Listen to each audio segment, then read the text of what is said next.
मी आदेश बांदेकर आपल्या सगळ्यांचं मनापासून स्वागत करतो. आपण गेल्या भागामध्ये राणे कुटुंबाला भेटलो होतो, मिलन कृष्णा राणे. आणि पुन्हा सुरुवात करूया आजच्या गप्पांना. स्वागत आहे माऊली तुमचं. पण मला सांगा, मग आता किती हळद तयार करता? आता साधारण 1-2 टन होते कच्ची. आमची 2 टनाची होती. किती एकरात? एक साधारण 5-6 गुंठे. 5-6 गुंठे. 5 गुंठ्यामध्ये 5 ते 6 गुंठे 2 टन, 1-2 टन मध्ये जाते हळद. एक कुडी हळदीचं असं आहे, एक कुडी हळदीची जर लावलीत तर त्याच्यामध्ये चांगलं जोपासना केली तर पाव किलोपासून 700 ग्रॅमपर्यंत हळद होते. कुडी किती असते? 10 ग्रॅमची ते 20 ग्रॅमची. पण मग आता हळद कुठेही येते, कुठल्याही जमिनीत? हो, हळद फक्त हळदीचा विषय असा आहे, पाणी साचलेलं नाही पाहिजे. आपण कुठे लावू शकतो, पाणी कितीही पडलं तरी चालेल, परंतु जागेवर साचलेलं नाही पाहिजे. म्हणजे निचऱ्याची हलकी जमीन असेल त्याच्यामध्ये हळद चांगल्या प्रकारे होते. आणि आपल्या कोकणात बोलायचे की आपल्या कोकणामध्ये सांगली सातारा हळद पिकत नाही. म्हटलं प्रयोग करायला हरकत काय, आपल्याला एक प्रयत्नच करायचा, आपलं कुठे नुकसान होणार आहे. आपल्याला बियाणं स्थानिक आहे, आपण केलेले तयार आहे बियाणं, त्याच्यातूनच लागवड करायची आहे. मग मी केलं. माझ्यानंतर मला पहिल्या वर्षाला आपण 5 टनाचं झालं. म्हणजे असं एकूण क्षेत्रामध्ये जे 3 एकरची आमची जी जमीन होती त्याच्यामध्ये लागवड केल्यावर ते बघून माझ्या मैत्रिणी पण पुढाकार घेतला की बाबा ह्यांचं जर होतंय तर आपण पण करूया. मग त्यांनी सुरुवात केली. आणि त्यावेळेला एक DRDचे राऊत सर म्हणून होते, त्यांनी एक संकल्पना. आता तुम्ही हळदीतल्या तज्ञच झालात ना? हो हो, अगदी ट्रेनिंग देण्यासाठी आम्हाला दामखिंड म्हणजे अगदी वेगवेगळ्या ठिकाणी आम्ही जातो, दोघं नवरा बायको, ज्या पाली वगैरे इकडे ठिकाणी वेगवेगळ्या ठिकाणी जातो. आता तुमचं पीक आहे हळदीचं, स्वभाव मसाल्यासारखा, काय कॉम्बिनेशन आहे की नाही? जेवणामध्ये हळद मसाला दोन्ही लागतात ना. अरे हो, आणि म्हणून आनंदाचे क्षण येतात, हो की नाही? तेव्हा जेवण छान होतं. पण आता मला सांगा, मग पहिला पुरस्कार तुम्हाला कुठला मिळाला? 2007 साली आम्हाला उत्कृष्ट स्टॉल म्हणून गटामार्फत तो पुरस्कार मिळाला. आणि मग 2007 पासून जी पुरस्काराची हे लागली ती पहिल्यांदा उत्कृष्ट स्टॉल म्हणून मिळाली. स्टॉल म्हणजे गटाला मिळाली. त्याच्यानंतर 2010ला उत्कृष्ट उत्पादन म्हणून मिळालं. तिथे कोकण फेस्टला सतत 3 वर्ष विक्रमी विक्री हळदीची त्याच्यावर मिळाला. म्हणजे टोटल म्हणजे कडधान्य वगैरे आमचे शेतीतलेच व्यवसाय सगळे. 2010ला नारी शक्ती सन्मान मिळाला. म्हणजे जी कामं करायची मी, म्हणजे डिलिव्हरी कोण आली माहेर वशीन तर तिला शासकीय रुग्णालयात घेऊन जायचं रात्री 1-1, 2-2 वाजता. तिची 50,000 तिचे वाचवायचे. म्हणजे त्या आई काम करता. कारण ती मला एक सवय होती की कुणाला तरी उपयोग झाला पाहिजे आपल्या शरीराचा, एक सवय लागलेली. आता शेतीचं प्रमुख कुठलं मग पीक? आता शेतीचं प्रमुख भात. बरोबर. भातामध्ये सुद्धा आम्ही प्रयोग केलाय. एक काळा भात टाकलाय आणि एक लाल भात. यावर्षी नवीन प्रयोग केलाय. काळा भात आणि लाल भात. तांदूळ काळा आणि लाल तांदूळ आणि काळा तांदूळ आणि सफेद. तर ते आता काढलेलं आहे आम्ही. म्हणजे कमी प्रमाणात आहे फक्त एक प्रयोग. आता त्याच्या पुढच्या वर्षी जास्त होणार. आणि आता चवळी आणि वालाची लागवड चालू आहे. पहिली लागवड वालाची केली होती. पाऊस आमच्याकडे आता 2 उन्हाळे पडल्यामुळे पूर्ण कुजून गेले. कारण ते शेतामध्ये पाणी साचतं. पाणी साचलं की नाही? हा, नाही, ते कुजून जाणार. वाल आणि चवळी. आता परत ते चवळी लावायचे. चालूच आहे लागवड. त्याच्यानंतर हळद लावलेली आहे, कणका लावले आहेत, सुरण लावले आहेत, करांदे लावले आहेत. हे सगळी चालूच आहे. आळूचे कांदे ते अजून काढायचे. अरबी म्हणून बोलतात ना मुंबईमध्ये, ते विकायला सुद्धा हळद किती गुंठ्यात लावता? हळद सध्या 5-6 गुंठ्यात लावलेलं आहे फक्त. कारण हळदीला कसं माहिती आहे, तेवढ्या प्रोसेस करायला आमच्याकडे आता टाईम नाही. जेवढं करायला पाहिजे, जेवढी मेहनत करायला पाहिजे तेवढी मेहनत आता करू शकत नाही. मार्केट आम्हाला पाहिजे तसं मिळत नाही. म्हणजे कसं माहिती आहे, ती त्याच्यापेक्षा कच्ची ती 20 रुपये किलो गेली परवडते. कारण काय माहिती आहे, ते 20 रुपये किलो गेली उत्तम. प्रोसेस करायला गेलो तर 10 किलोचे 1 किलो ते म्हणजे 200 रुपये तिथेच मिळाले आपल्याला. सगळे पुरस्कार मिळाले. महाराष्ट्र शासनाचा पण मिळाला. हा, महाराष्ट्र शासनाचा जिजामाता कृषी भूषण पुरस्कार मिळाला, तो पण मिळाला. हो, त्यावेळेला ह्या पण आल्या त्या अगदी. म्हणजे तिथे मुख्यमंत्र्यांबरोबर, त्याच्यानंतर राज्यपालांबरोबर शाही भोजनाची सुद्धा मला व्यवस्था केली होती.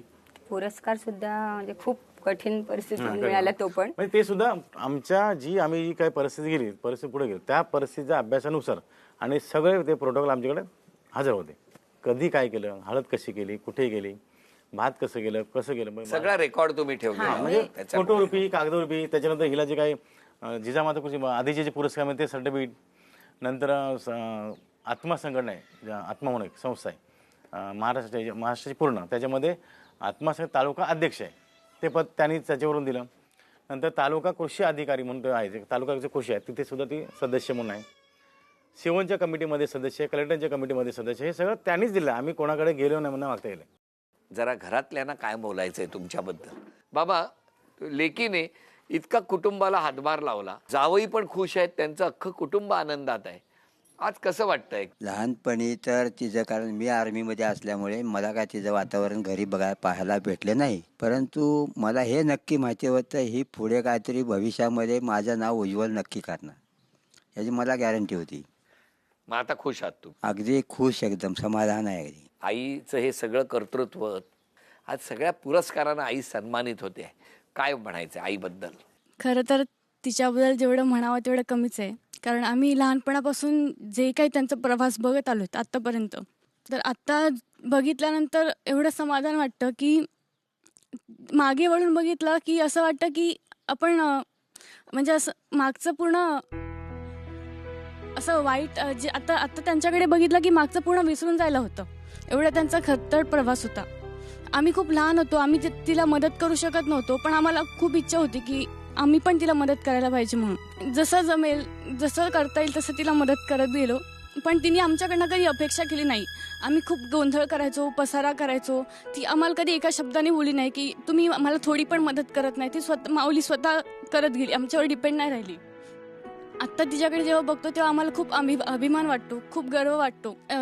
आणि तिला साथ देताना माझ्या वडिलांनी पण तेवढीच साथ दिली तिला. त्यामुळेच ती आता इथपर्यंत पोहोचू शकली. खरं तर म्हणजे माझ्या आईचा जो संघर्ष आहे ना, म्हणजे तिचा एक स्वभाव आहे की तिने जो संघर्ष केला आहे तो तिला बोलून दाखवायचा नसतो कधीच. म्हणजे तिचा असा स्वभाव आहे की आपण प्रयत्न केलेत ते आपल्याला दाखवायचे नाही आहेत. आपण प्रत्येक क्षणी आनंदात आहोत. हा जो तिचा स्वभाव आहे ना, हा जो तिचा गुणधर्म आहे ना, तो तिचा संघर्ष, म्हणजे मला असं वाटतं की कुठेतरी तिने तिचा जो संघर्ष आहे तो खूप कमी शब्दामध्ये मांडलाय. त्यातल्या त्यात तुम्ही दोघींनी किंवा भावाने ओरडा कोणाचा जास्त खाल्ला? आईचाच. म्हणजे आईने आम्हाला मारलंय पण आहे भरपूर लहानपणी. उगाच आपले बाबा तापट लहानपणी म्हटलं तर ह्यांनी सगळं संघर्ष वगैरे सांगितलंच आहे. मी तर घरात सर्वात छोटा होतो, म्हणजे पूर्ण फॅमिलीमध्ये सगळ्यात छोटा मीच होतो. हे आत्ता आले तर मी एकदम लाडत राहिलेलो. मी खूप मस्ती करायचो. सगळं मी काम कधीच नव्हतं केलं लहानपणी.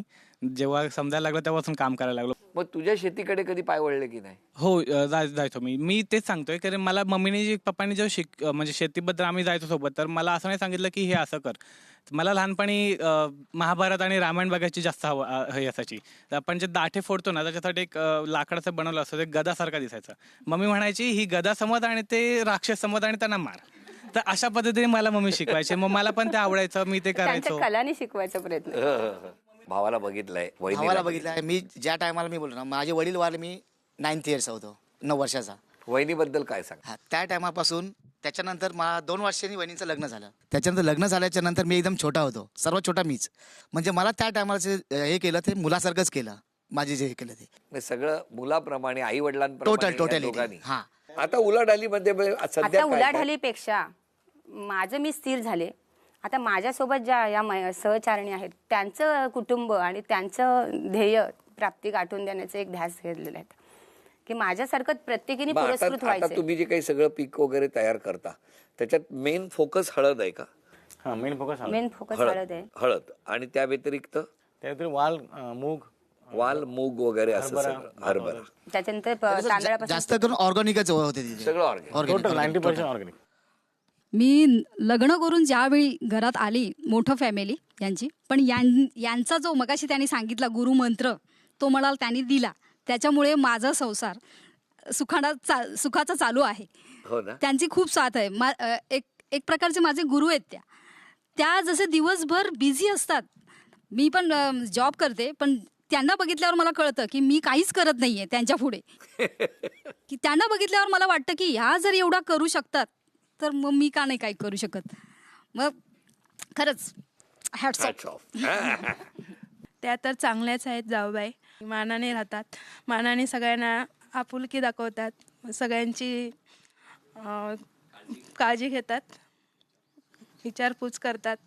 आम्ही पण त्यांना प्रोत्साहन देतो.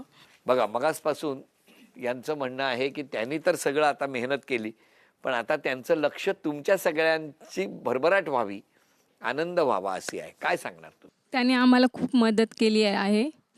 म्हणजे कुठल्या अडीअडचणी असतील तर त्या खूप आम्हाला मदत करतात. अच्छा, तुम्ही काय खरंच. करता? आम्ही म्हणजे त्यांच्या सानिध्यात नव्हतो तेव्हा घरातली कामं करायची, एवढंच आमचं होतं. आणि नंतर त्यांच्या मार्गदर्शनाखाली आम्ही म्हणजे शिकलो.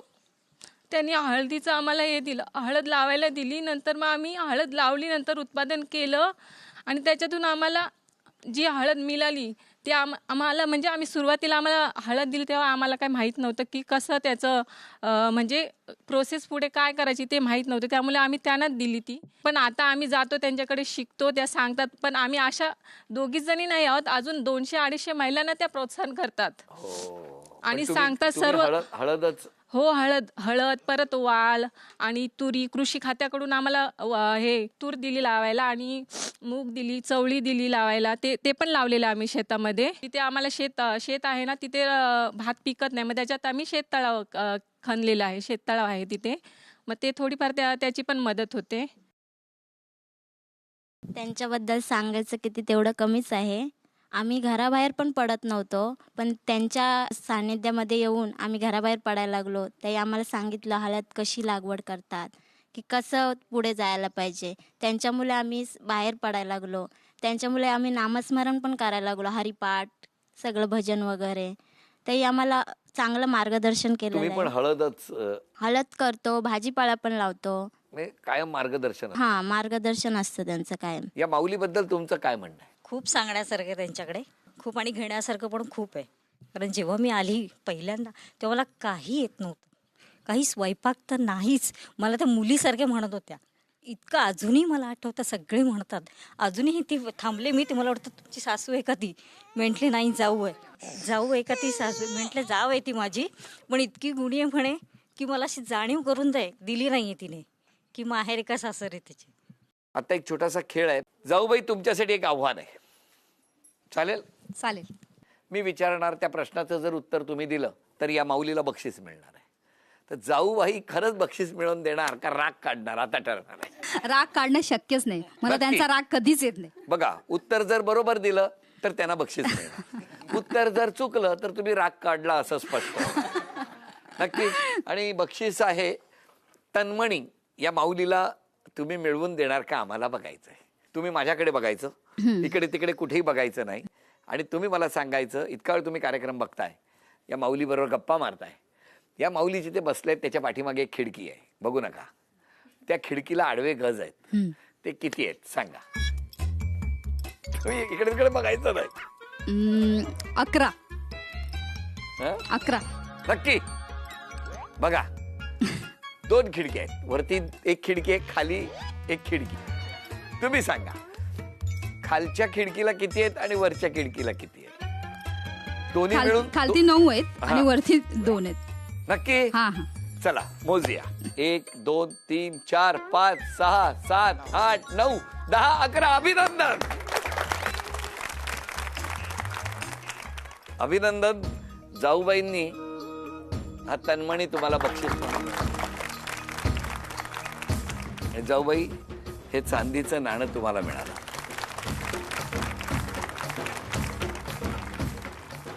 शेवटच्या टप्प्याकडे आलेले आहोत, गप्पा भरपूर झालेल्या आहेत. आज वहिनी, शेवटचा प्रश्न आहे. क्षमा मागायची असेल तर कोणाची मागाल? कुटुंबात क्षमा मागितल्यानंतर ह्या सासरच्या कुटुंबामध्ये आमच्या सासू सासऱ्यांची मागेल की तुमच्याकडनं राहिलेली जी समाजाची जी कामं आहेत ती आमच्याकडून जर कदाचित पूर्ण झाली तर आम्हाला क्षमा करा असं मागायचा प्रयत्न करेल. तुम्ही आज क्षमा मागायची तर कोणाची? कुटुंबात आई वडिलांची. आई वडिलांची. त्यांच्या बऱ्याच गोष्टी राहून गेल्या आहेत, ते अजून करता आलेत नाही, ते करायचे आहेत. स्वतःमध्ये एक बदल करायचा असेल तर कुठला करणार? रागावरती नियंत्रण. काय टाळ्या वाजवल्या आहेत. आणि वहिनी, तुम्ही स्वतः एक बदल करायचा असेल तर कुठला करणार? जो हळवेपणा आहे तो कमी करायचा प्रयत्न करेन. कारण ज्या वेळेला मी कुठे जाते त्यावेळेला माझ्या ज्या म्हणजे न कळत का होईना पण ज्या गोष्टी घडलेल्या आहेत किंवा संघर्ष केला तो हळवेपणामुळे मला राहत नाही, म्हणजे मन सावरता येत नाही, तो जरा कमी करायचा प्रयत्न करेन. म्हणजे कणखरपणे माझी बाजू मांडून समजवून देऊन आणि लोकांपर्यंत पोहोचवण्याचा प्रयत्न करेन. आज पैठणी या माऊलीला कोण मिळवून देणार ते आता आपण बघणार आहोत. 2 मुली या खेळात सहभागी होणार आहे आणि मला बघायचं आहे की लहान मुलगी आणि मोठी मुलगी या दोघी सज्ज असणार या खेळासाठी. पण आईला पैठणी मिळवून देण्याचा मान या दोघींपैकी कोण पटकावणार बघूया. खेळ सोपा, वेळ 1 मिनिटाची आहे. शेंगा सोलायच्या आहेत. 1 मिनिट झाल्यानंतर थांबा असं म्हटल्यावर ते शेंगदाणे मोजणार आहोत. दोघींपैकी सगळ्यात जास्त भुईमुगाच्या ज्या शेंगा आहेत त्या सोलून शेंगदाणे सगळ्यात जास्त ज्या गोळा करणार त्या माऊली आज या माऊलीला पैठणी मिळवून देणार आहेत. तर मला बघूया काय होणार. मोठी मुलगी देते पैठणी की छोटी मुलगी देते. 1 2 3 वेळ सुरू झाली.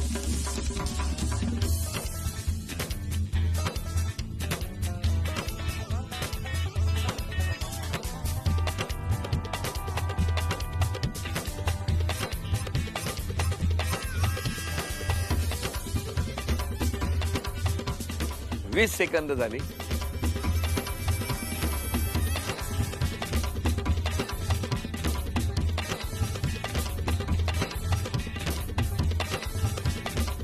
तीस सेकंद झाली.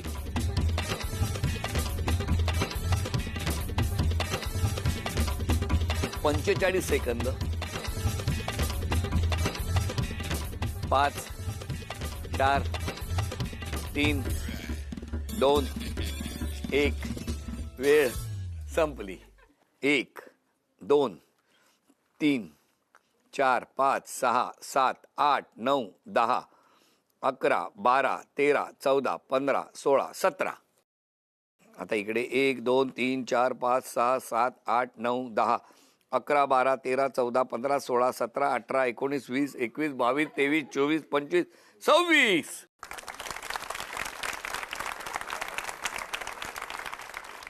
मोठी बहीण घरात किती आळस करते आणि छोटी बहीण घरात किती कामाला मदत करते हे या ठिकाणी स्पष्ट झालेलं आहे.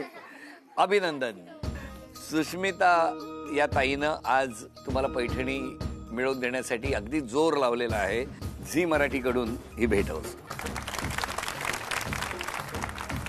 झी मराठीकडून चांदीचं नाणं. वैनींना मिळत आहे तथास्तु पुणे आणि कोल्हापूर यांच्याकडून पैठणी. अभिनंदन.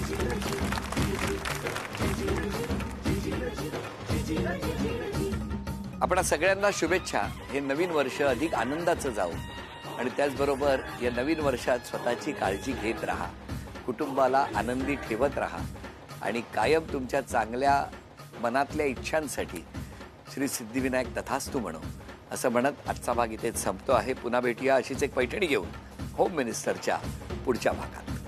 नमस्कार.